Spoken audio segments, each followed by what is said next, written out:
They say that no one ever heard her speak again after the wedding. Her name was Alondra de Castile, born beneath the heavy tapestries of the Pyrenees, the third daughter of a disgraced nobleman and a mother whose name was never written in any book, save one, the one with the red leather cover and clasps made from the fingerbones of stillborn babes. Alondra's childhood had been silent, not for lack of sound, but because of the kind it harbored: the rustling of locked drawers, the creak of floorboards under unseen weight, the slow dripping of melted wax into a basin of milk, where her reflection never rippled. Her governors had no eyes, only hollow patches sewn with black lace. She taught Alondra that silence was virtue, and obedience was the thread that held a woman's soul in place. If the thread snapped, so too would the girl's future. But destiny is not a lady of reason. It is a beast in a gown of thorns. At the age of 17, Alondra was purchased by Lord Thibaut de Vere, a widower of 43 winters, whose 2 previous brides had died within a week of marriage, both from hysteria, the local priests claimed. Though neither body was ever shown to the villagers, Thibaut had a peculiar obsession with purity, not spiritual purity, mind you, for he was a man who burned incense only to mask the scent of rot in his halls. No, his hunger was for the untouched, the unblemished, the unbroken. He had coins minted in his name bearing the image of a woman with her mouth sewn shut, and above her, in Latin, the phrase "tacita ante noctem," silent before nightfall. The day of the wedding was unnaturally warm. Snow had fallen just the week before, yet the soil steamed as if the earth itself recoiled. The ceremony was held not in a chapel but in the crypt beneath the house of Vere, where the walls bore paintings not of saints, but of veiled brides being led into furnaces. Candles burned with a blue flame, and the incense, if it was incense, smelled of rusted iron and crushed lilies. When Alondra entered, her dress shimmered like the sheen of fresh bone, stitched by nuns who had taken vows of blindness. Her veil trailed behind her like a shroud. The guests were few: a midwife who had delivered Lord Thibaut's stillborn sons, a mute harpist who played with gloves soaked in blood, and a bishop who drank nothing but goat's milk laced with ashes. Then came the rite.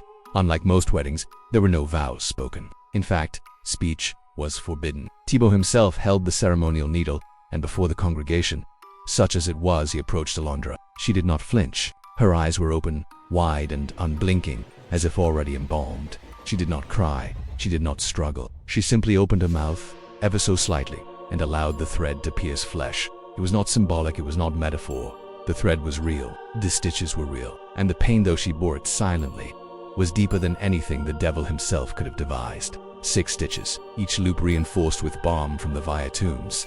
The needle had belonged to his first wife. The thread had been pulled from the hair of his second. Every guest watched, unmoved, as her lips were drawn together like curtains before a storm. And when the last knot was tied, Thibaut leaned in and whispered, "You shall not speak sin into the world tonight." The feast afterward was grotesque. Boar's heart stuffed with clove and wine, served cold. Pastries shaped like infants with hollowed centers filled with honey. Wine aged in barrels carved from former confessionals. Alondra sat silently, sipping nothing, eating nothing. Her blood stained the lace at her chin, yet no one addressed it. Her husband did not sit beside her, but across, as if admiring a painting that might change if observed long enough. The sun fell, the guests retired, and Alondra, led by 2 maids with severed tongues, was taken to the bridal chamber. It was said that her mother once dreamt of this room, long before Alondra was born.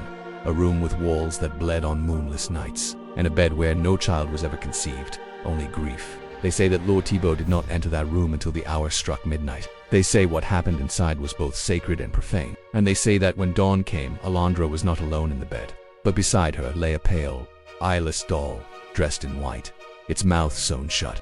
As the last rays of the sun withdrew from sight, the night fell like a heavy velvet curtain over the bridal chamber door, where Alondra was imprisoned not by iron locks, but by silence. The needle thread sealing her lips held more than just speech captive. It bound her very life, the faintest hope a young woman dared to nurture. Within the small room, candle flames extinguished one by one, leaving the air thick and oppressive like poisoned smoke. No wind stirred, no breath was heard, only the frantic pounding of her heart and a coldness that seeped deep into her bones. Alondra remained silent, but not in submission.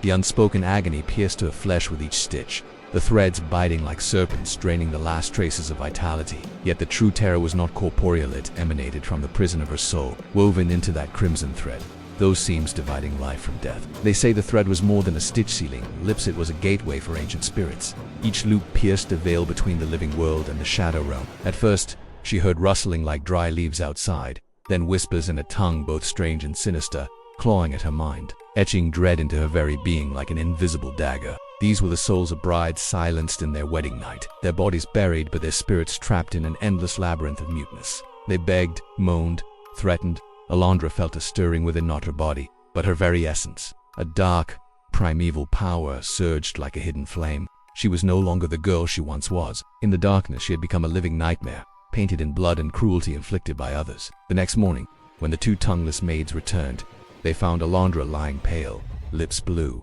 eyes wide but empty. She no longer struggled or breathed visibly. Lord Thibault arrived, his face cold as stone, raising his hand to order the thread removed. But Alondra knew removing the stitches would not free her soul. The last needle was pulled free, her lips parted. Yet the first words she uttered were not cries for mercy, but an ancient Latin phrase, as if spoken from beyond the grave. No one understood its meaning, only that from that night forth, within the halls of Vaya, silent sighs, voiceless sobs, and unseen whispers echoed endlessly, haunting every corridor to this very day. And Alondra never left the bridal chamber again. The legend of House Vaya has never been confined to cruel rituals alone. It is a cursed lineage, carrying within its bloodline a secret dreadful to utter, a plague of the soul passed down through generations. Alondra, after that nightmarish wedding day, was no longer merely a bride. Silent, she became the vessel for the curse that had haunted the Vaya family for centuries. Vox tacituna servabit nos. The chant she uttered was not a simple curse of silence, but a prayer, a solemn vow binding silence to existence itself. In the darkness of the Vaya Manor, witches once wove that crimson thread from the hair of the dead, steeped in their own blood and honey, to trap wandering souls and to imprison the dark power that simmered within.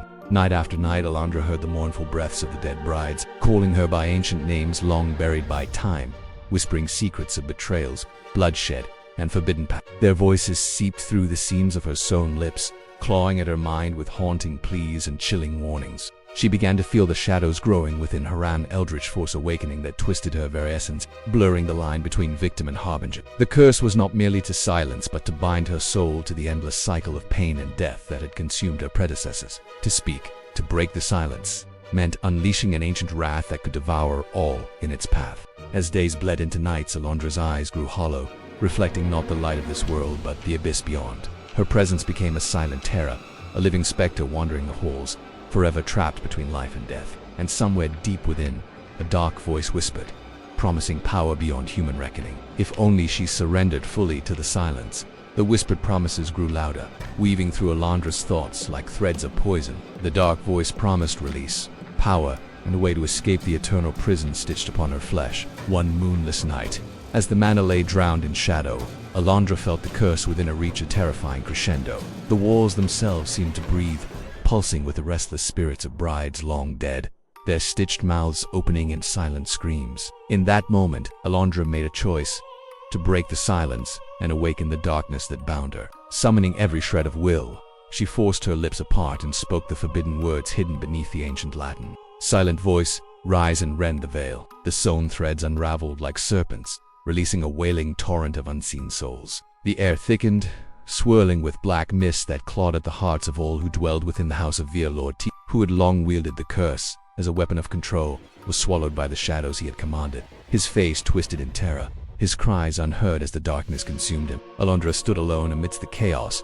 no longer a victim, but the incarnation of the curse itself. Her eyes burned with an unnatural light, reflecting the torment and power of the countless brides who had come before. From that night on, the house of Vaya was abandoned, left to rot under a shroud of silence and death. Travelers spoke of a ghostly bride wandering the ruins, her mouth stitched shut but her eyes screaming the stories of forgotten horrors. And so the curse endures, a chilling reminder that some silences are prisons, and some voices, once freed, unleash nightmares beyond imagining.